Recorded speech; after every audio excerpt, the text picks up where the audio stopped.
요한복음은 7가지의 예수님의 기적이 기록되어 있습니다. 의도적으로 그렇게 기록을 해 놓았는데요. 여러분들에게 오늘은 그 두 번째 기적에 대해서 말씀을 나누고자 합니다. 신앙생활을 하시면서 이것은 하나님의 기적이다 라고 할 만한 이야기들을 우리 모두 한 사람씩 가지고 있습니다. 어떤 분들은 이야기가 좀 많을 수도 있고 어떤 분들은 좀 적을 수도 있지만 하나님의 기적이다 라고 고백할 수밖에 없는 많은 기적들을 우리가 가지고 있습니다. 저도 몇 가지가 있어요.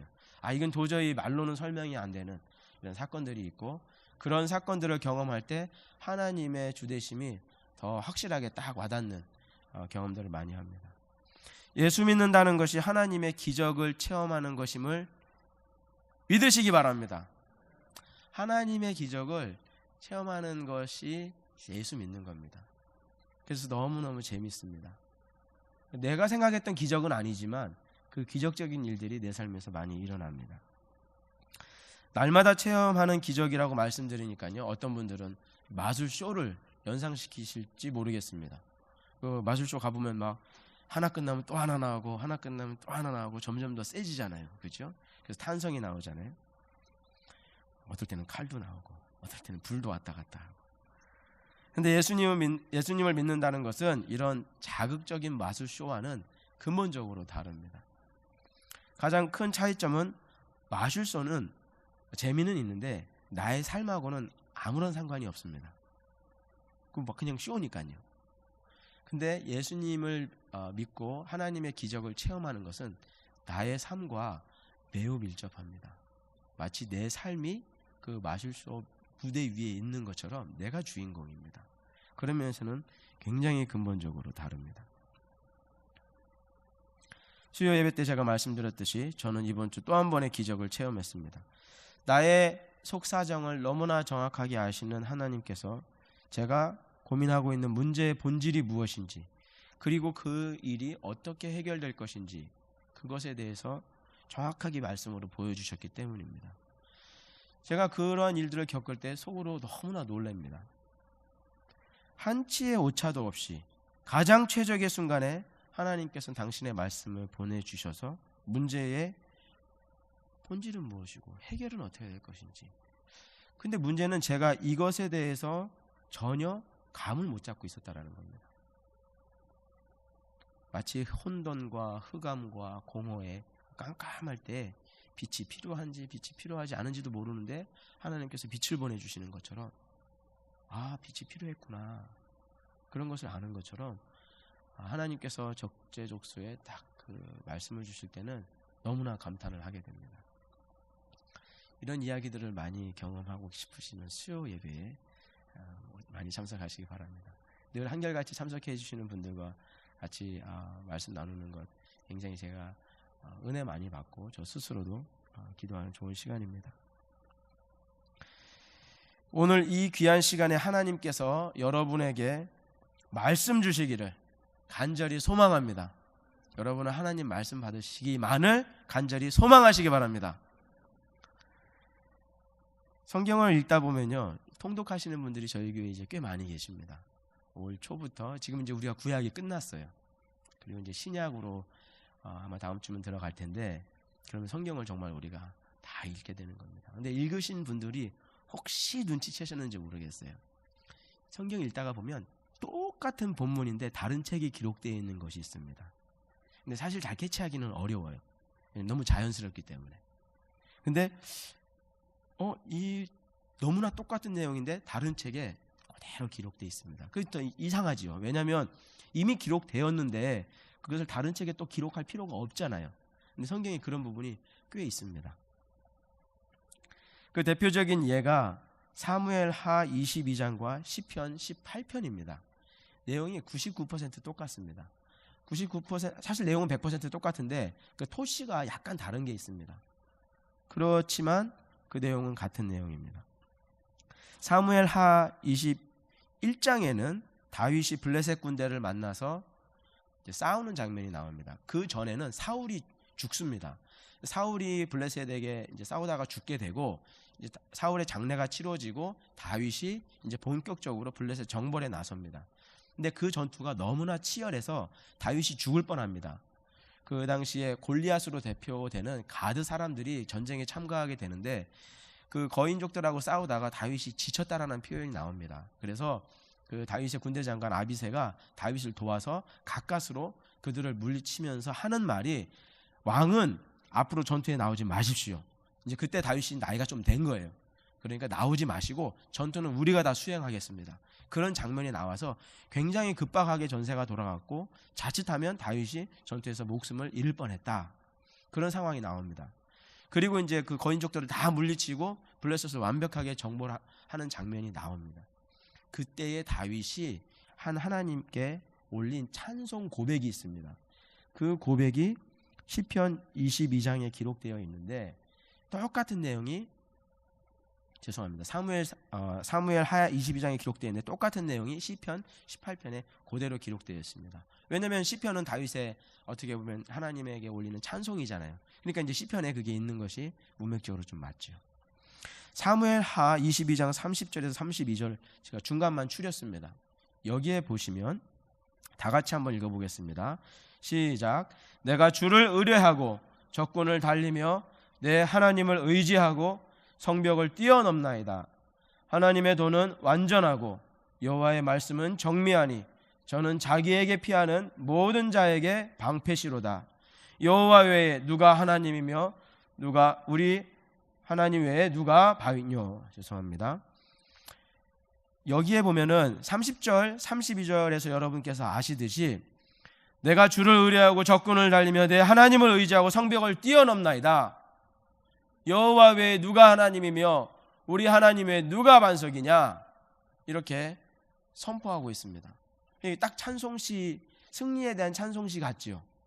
그런데 그 중간에 문맥과는 조금 맞지 않게 말씀에 대한 언급을 다윗이 지금 하고 있습니다.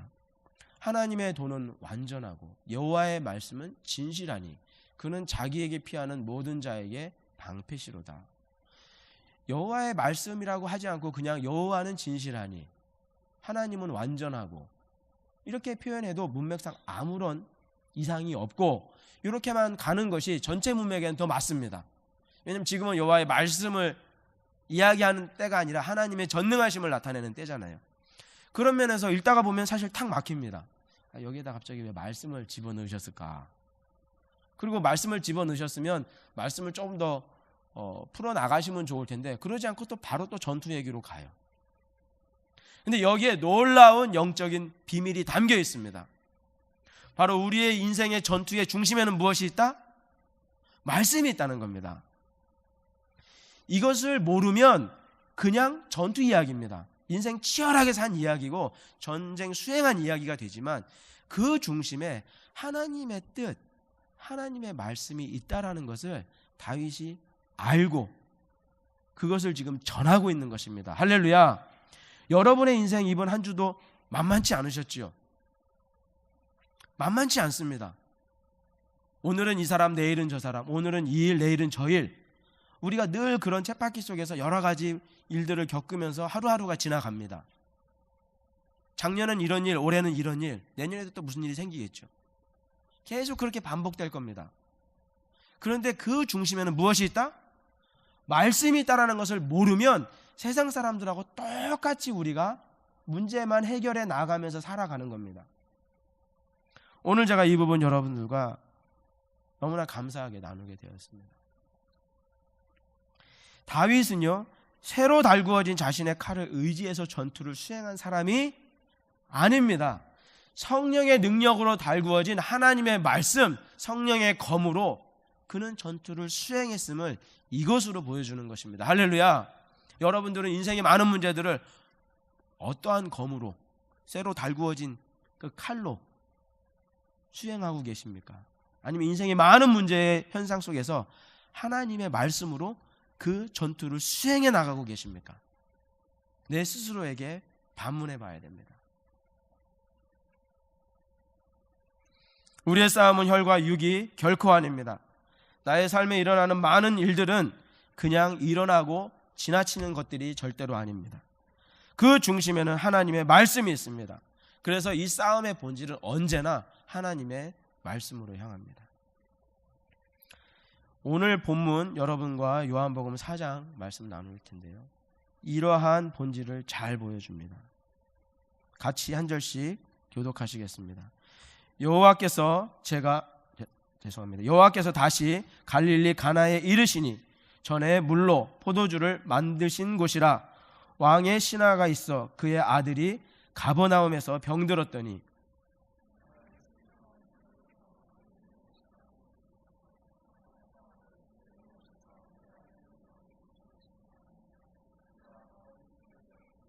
예수께서 이르시되 너희는 표적과 기사를 보지 못하면 도무지 믿지 아니하리라. 예수께서 이르시되 가라, 네 아들이 살아있다 하시니 그 사람이 예수께서 하신 말씀을 믿고 가더니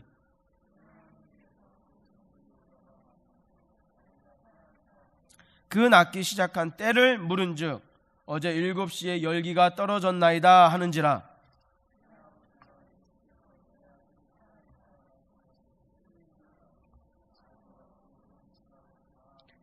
이것은 예수께서 유대에서 갈릴리로 오신 후에 행하신 두 번째 표적이니라.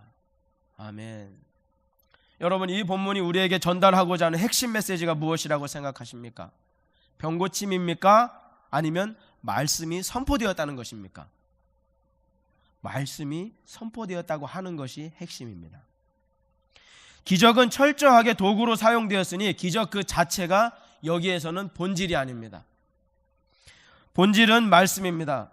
이제 그 말씀이라는 본질이 왕의 신하의 삶으로 들어옵니다.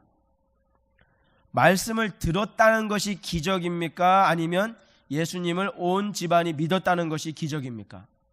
여기에서는 그 말씀이 선포되었는데 무시하고 돌아갔으면 아무 일 없는 거잖아요. 그 말씀 때문에 온 집안이 믿었다라는 것이 또 기적입니다. 아이가 살아난 것에 초점이 있습니까? 아니면 하나님이 말씀하신 그 때에 살아났다는 것이 초점이 있습니까? 살아났다는 것은 사실 예수님 입장에서 보면 당연한 것입니다. 근데 이 본문은 오늘 설교 제목처럼 그 때에 살아난 것에 초점을 두고 있습니다. 나는 언제 하나님을 신뢰합니까? 여러분은 언제 하나님을 신뢰합니까? 문제가 해결되는 기적을 경험하시면 하나님을 신뢰하십니까? 그러다가 또 문제 생기면 낙심됩니까? 신앙은 이런 마술쇼를 기대하는 것이 결코 아닙니다. 하나님이 나의 문제를 해결해 주실 것으로 기대했다가 원하던 결과가 안 나오면 에이, 그렇게 말하는 마술쇼와 같은 것이 아닙니다. 어떤 분들은 본문을 보시면서 이 신하도 아들이 죽지 않고 질병이 해결이 되었으니 결국에 예수님을 믿은 것이 아닌가, 결과가 되었으니까 그렇게 스토리가 전개가 된 것이 아닌가, 이렇게 생각하시는 분이 있겠죠. 다시 50절 말씀 한번 보시기 바랍니다. 예수께서 이르시되, 다 같이 시작, 가라, 내 아들이 살아있다 하시니 그 사람이 예수께서 하신 말씀을 믿고 가더니. 이 사람은 지금 상황이 해결된 것을 보지 못했습니다. 근데 그 말씀을 믿고 갔다는 것입니다. 원래 이 왕의 신하는 예수님을 모시고 가고자 하는 것이 본인의 목적이었습니다. 본인의 목적이 달성됐습니까? 달성되지 않았습니다. 모시고 가려고 했는데 그분은 안 가시겠다고 했고 돌려보냈습니다. 근데 믿고 돌아간 것이죠. 하나님의 말씀 앞에 자신의 계획은 과감하게 포기되었습니다. 할렐루야. 이게 기적입니다. 여러분이 뜻을 지금 이 자식이 병들었다, 이거보다 사람이 더 큰 일이 세상에 어디에 있습니까? 부모로서. 그것도 아들이, 딸도 당연히 마찬가지입니다. 그 계획이 지금 포기됐습니다. 그리고 돌아갑니다. 그리고 믿고 돌아갑니다. 깜짝 놀랄 기적입니다. 이것이 바로 문제 가운데서도 말씀을 붙드는 신앙임을 믿으시기 바랍니다. 할렐루야. 문제 중에 말씀을 붙드는 신앙이에요. 오늘 나의 수많은 문제 중에서, 나의 삶의 문제 중에서 말씀이 계심을 믿으시기 바랍니다. 아멘. 여러분의 삶 가운데 말씀이 있습니다. 그 말씀은 다윗이 고백한 것처럼 정미하고 완전하여 그 말씀을 붙잡는 자는 방패를 붙잡는 것과 같다. 할렐루야. 방패에 대해 숨으면 다 해결되잖아요. 그 말씀을 붙잡으면 화살이 날라와도 그 화살이 나를 어떻게 하지를 못합니다. 문제가 해결되어서 기쁜 것이 아니라 말씀 들었기 때문에 그때 누리는 기쁨이 넘치시기를 주님의 이름으로 축원드립니다. 그 기쁨 넘치는 그 기쁨으로 살아가는 것이 신앙입니다. 문제 해결 쫓아다니는 것이 신앙생활이 결코 아니죠. 신앙생활에서 여러분들이 조금 더 공을 들여서 민감해져야 되는 부분이 있습니다. 이것은 여러분들이 좀 노력을 하셔야 돼요. 바로 여러분의 삶과 말씀을 연결짓는 영적인 지혜는 어느 날 툭 하고 여러분의 삶 가운데 떨어지지 않습니다. 제가 지난 시간 때 말씀드렸듯이 우리가 말씀을 얼마나 조금 공부하는지, 어떤 경우에 일주일에 한 번만 우리가 이렇게 교회에 나오면, 제가 영어 배우는 것과 제가 비교해서 말씀드렸죠. 100년 걸릴 정도로, 그러니까 너무나 조금 시간을 투자하고 이 영적인 커넥션이 딱 될 수 있도록 기대하고 있다라는 것 자체가 우리가 너무나 큰, 어떻게 보면 허황된 기대에 빠져 있는 겁니다. 이 부분은 여러분들이 좀 노력을 하셔야 돼요. 성경도 통독하시고, 성경 통독을 한 5번만 하시면 상당히 큰 그 영적인 통찰력을 얻습니다. 한국에 가면 성경 통독 수련회가 있는데 한 4박 5일 정도의 성경을 전체를 통독합니다. 시편을 빼고요. 제가 그걸 대학교 때 한번 해본 적이 있어요. 뭐 미친 듯이 말씀을 빨리 읽어야 돼요. 그런 것도 때로는 도움이 됩니다. 드라마 같은 거는 여러분이 이렇게 보시면 뭐 20회, 30회 이렇게 가잖아요. 나중에 되면은 잘 생각이 안 나는데 처음에 어떻게 되는, 영화는 보통 1시간 반에 끝나잖아요. 그런 것처럼 한번 확 통독이 되는 거예요. 성경 통독을 또 주변에 하시는 분들 있으면 같이 동참해서 같이 하시면 1년, 2년, 3년 지나면 상당히 많은 부분이 또 커버가 됩니다. 이런 부분은 여러분들이 좀 투자를 하셔야 돼요. 왜냐하면 하루아침에 주어지지 않기 때문에 그렇습니다. 우린 기독교가 Christianity is not a religion, 종교가 아니다, it's a relationship, 관계다, 이런 표현을 영어에서 많이 씁니다. Not a religion, but a relationship. 근데 그게 아주 좋은 표현이에요.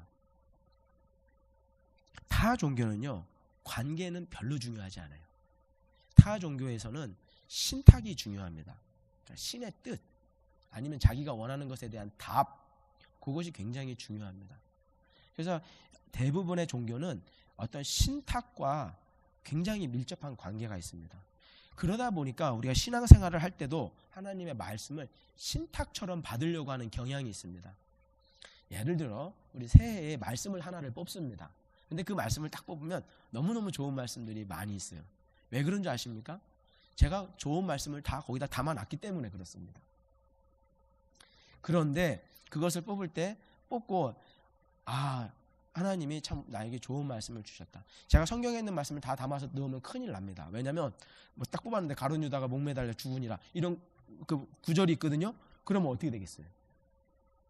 그것을 보고 여러분들이 굉장히 당황해야 할 것입니다.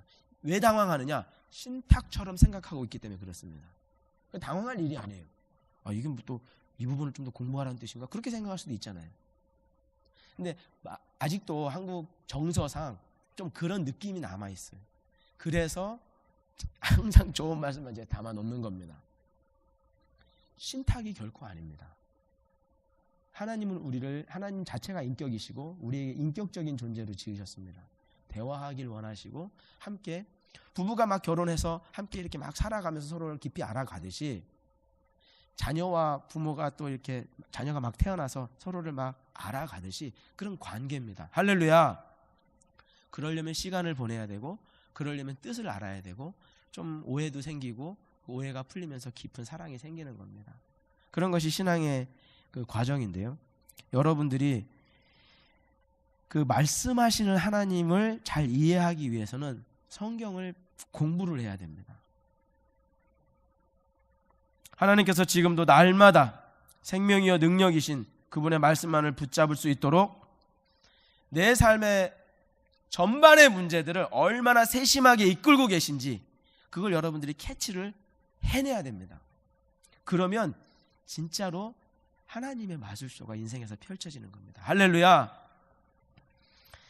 무수한 노력에도 불구하고, 하나님의 세심한 노력에도 불구하고 하나님의 말씀을 버려버려서 망한 케이스를 성경에서 또 보여줍니다. 그 대표적인 예가 삼손입니다. 제가 그 부분의 사례를 소개하면서 오늘의 메시지를 이제 마무리로 가도록 하겠습니다. 삼손이 태어나고 그 다음에 있었던 첫 번째 사건이 딥나 지방에 사는 블레셋 여인과 결혼하는 장면입니다. 이제 흔히 데릴라라고 말하는 여자 그 전에 있었던 사건입니다.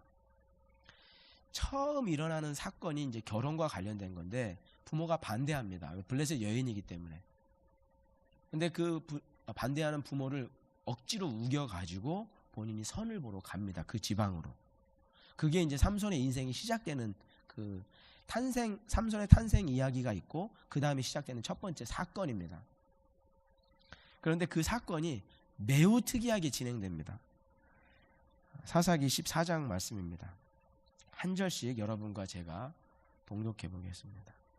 삼손이 그의 부모와 함께 딥나에 내려가 딥나의 포도원에 이른즉 젊은 사자가 그를 보고 소리 지르는지라.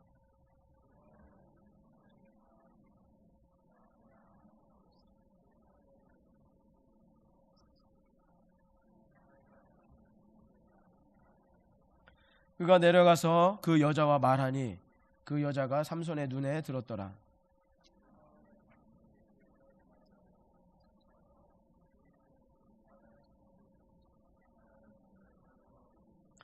손으로 그 꿀을 떠서 걸어가며 먹고 그의 부모에게 이르러 그들에게 그것을 들여서 먹게 하였으나 그 꿀을 사자의 몸에서 떠왔다고는 알리지 아니하였더라. 성경을 읽는 디테일을 배우지 않으면 이 사건은 그냥 좀 재미있고 굉장히 흥미로운 이야기입니다. 그죠? 좀 특이하다. 무슨 뜻인가? 그런데 디테일을 가지고 보면 이 내용은 철저하게 말씀하시는 하나님에게 초점이 맞춰져 있습니다. 삼손이 사자를 죽이고 얼마 후에 그 여자를 데려가려 하는데 데려가려고 내려가다가 사자의 죽음에서 벌떼와 꿀을 발견한 것입니다. 이게 참 특이하죠? 한국 성경과 영어 성경에서는 벌떼와 꿀이 바로 같이 기록이 되어 있습니다. 벌떼 and honey 이런 식으로 딱 그렇게 기록이 되어 있습니다. 제가 살펴봐도 그렇더라고요. 근데 원문을 살펴보면 이 벌과 이 꿀이 순서가 다르게 되어 있습니다. 그것을 그대로 한국말로 연결해 보면요 이렇게 되어 있습니다. 보라, 보라는 여기서 삭제되었지만 원문에는 있습니다. 보라, 벌떼가 사자의 몸 안에 그리고 꿀, 이렇게 그 단어가 되어 있는데 이것을 이제 영어나 한국어식으로 표현을 하면은 이렇게 되는 거죠. 보라, 벌떼가 사자의 몸 안에 그리고 꿀. 이 부분을 문예적 해석의 대가인 마이크 스탠버그 교수는 2단계 사고 흐름으로 이해하고 있습니다. 그분의 말입니다. 삼손은 처음에는 붕붕거리는 벌떼를 먼저 보았을 것이고, 그러니까 성경에서 그런 순서로 기록해놨다는 것입니다. 보라, 벌떼가. 그 다음에 벌의 존재가 암시하는 것, 눈에 덜 뜨이지만 더 매력적인 꿀로 생각이 바뀌었음을 보여준다. 벌떼가 붕붕거리니까 처음에는 이렇게 봤다가 벌떼가 있다라는 얘기는 꿀이 있다는 얘기잖아요. 그러니까는 봤는데 그 밑에 꿀덩어리가 있었던 겁니다.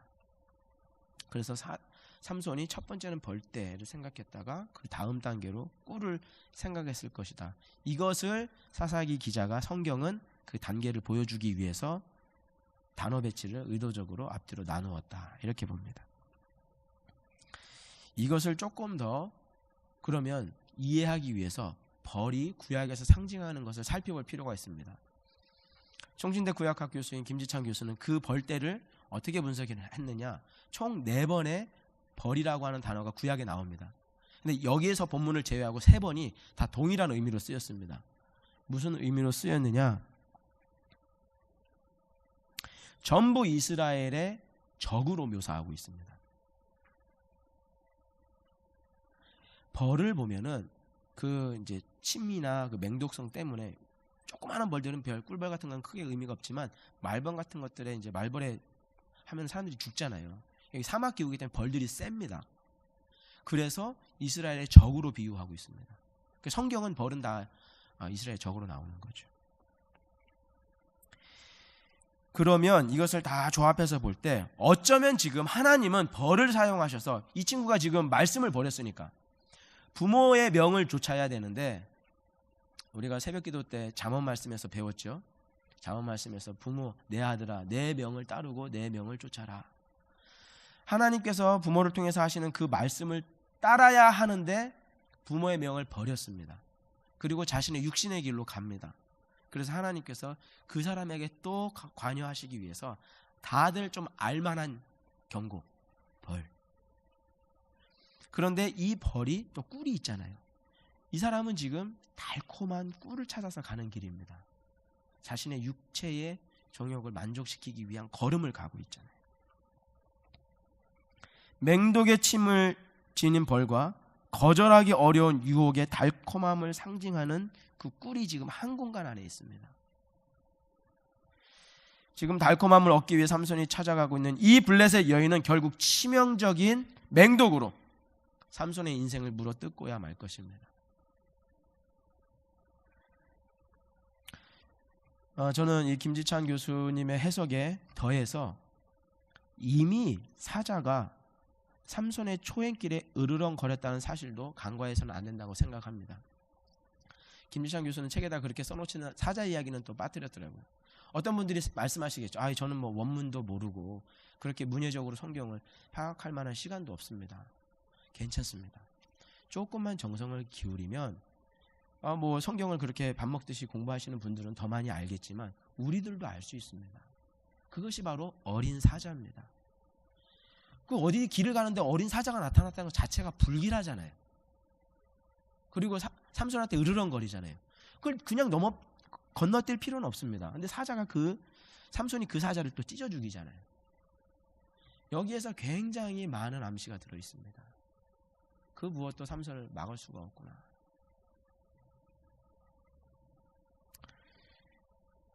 하나님께서는 구약에서 자주 짐승을 경고와 심판의 도구로 사용하셨습니다. 맞죠? 엘리사 이렇게 할 때 엘리사를 놀리는 아이들한테 곰이 나와서 심판을 하는 경우도 있고, 그 선지자가 제대로 영적으로 분별을 못하니까 당나귀가 말을 하기도 하고요. 그러나 그는 오히려 사자를 죽여버리기까지 하니 앞으로 삼손이 얼마나 막 나가게 될지 우리가 이제 감이 오는 겁니다. 솔직히 저는 이런 생각까지 해보았습니다. 으르렁거렸지만 제대로 살지 못하고 어릴 때 죽어버린 이 어린 사자, 이게 앞으로 삼손이 맞닥뜨려야 하는 자신을 의미하고 있는 것은 아닌가. 여러분들과 나중에 이제 사사기 공부하게 되면은 이 부분을 좀 더 깊이 있게 보리라 생각합니다.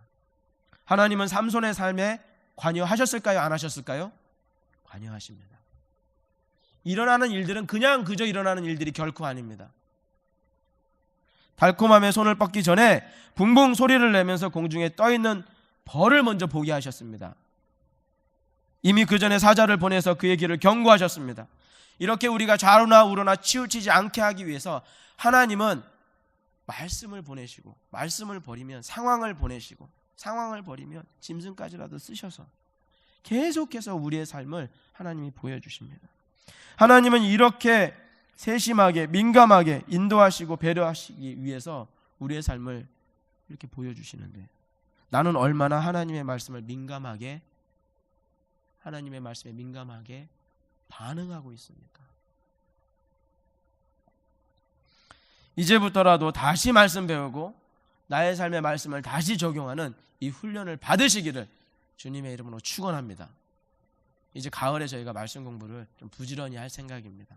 기회를 잡으시고 또 여러 집회가 있습니다. 시간을 내셔서 꼭 참석하시기 바랍니다. 다시 오늘 본문 요한복음 4장 50절입니다. 다 같이 읽어보겠습니다. 시작. 예수께서 이르시되 가라 내 아들이 살아있다 하시니 그 사람이 예수께서 하신 말씀을 믿고 가더니 신하는 말씀하신 예수님 앞에 민감하게 반응했습니다. 본인의 환경에 반응한 게 아니에요. 말씀에 반응한 거예요. 53절 한번 보십시오. 제가 읽겠습니다. 그의 아버지가 예수께서 네 아들이 살아있다 말씀하신 그 때인 줄 알고 자기와 그 온 집안이 다 믿으니라. 이것은 예수께서 유대에서 갈릴리를 오신 후에 행하신 두 번째 표적이니라. 그것뿐만이 아닙니다. 그 때인 줄 알고 자기와 온 집안이 다 민감하게 반응했습니다. 흔히 화장실에 들어갈 때 마음과 나올 때 마음이 다른 법입니다. 이 사람은 지금 문제가 해결되었습니다. 여러 가지 반응이 나올 수 있겠습니다. 문둥병이 치료되어도 돌아오지 않은 자들이 있듯이, 근데 그 사람은 그 때인 줄 알고, 자기뿐만 아니라 모든 지나 사람들이 다 예수님 믿게 된 것입니다. 할렐루야. 간절하고 급박할 때는 그렇게 겸손하니 하나님 앞에 은혜를 구했지만 일단 문제가 해결되고 나면 우리는 다시 둔감해지기를 얼마나 반복했습니까? 이것은 말씀에 민감한 삶이 아니라 문제에 민감했던 것을 증명하는 것입니다. 사실 제가 가장 은혜 받은 말씀은 54절입니다. 그리고 그 마지막 부분입니다. 두 번째 표적이니라. 두 번째 표적이라고 하는 것은 1차적으로 예수님이 지금 병을 고친 표적을 의미할 것입니다. 그러나 제게는 이 예수님을 온 집안이 다 함께 전심으로 믿은 것, 이것이 두 번째 표적으로 다가왔습니다. 할렐루야. 첫 번째 표적도 마찬가지였습니다. 2장 11절입니다. 다 같이 읽어볼까요? 시작. 예수께서 이 처음 표적을 갈릴리 가나에서 행하여 그 영광을 나타내시며 제자들이 그를 믿으니라.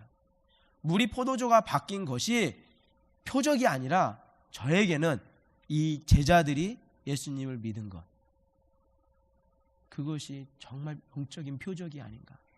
여러분의 삶에 수많은 일들이 일어나고 있습니다. 그 일을 통해서 여러분은 지금 예수님을 믿어가고 계십니까? 믿지 못하고 있다면 아직 나의 삶의 표적은 두 번째가, 세 번째가 진행된다 하더라도 하나도 일어나지 않은 것입니다. 이 시간 민감하고 세심하게 우리의 삶을 인도하시는 하나님의 말씀 앞에 여러분의 삶을 내어 맡기시기를 주님의 이름으로 축원드립니다. 이 예수님을 믿으시기 바랍니다. 나의 사정을 결코 외면치 않으실 것입니다. 그분은 결코 우리를 실패로 인도하실 리가 없습니다. 할렐루야. 결코 실패로 인도하실 리가 없습니다. 경고는 경고로, 위로는 위로로, 명령은 명령으로 하나님한테 받을 수 있도록 여러분의 마음밭을 준비하시기 바랍니다. 하나님의 말씀을 하나님의 말씀으로 대하는 하나님의 자녀 되시기를 축원합니다. 그리하여 주께서 예정하시고 뜻하신 모든 계획을 이루어드리는 여러분의 인생 되시기를 주님의 이름으로 축복합니다. 또 그러한 우리 로체스터 온누리 교회가 될 수 있도록 다 같이 기도해 주십시오. 함께 기도하시겠습니다.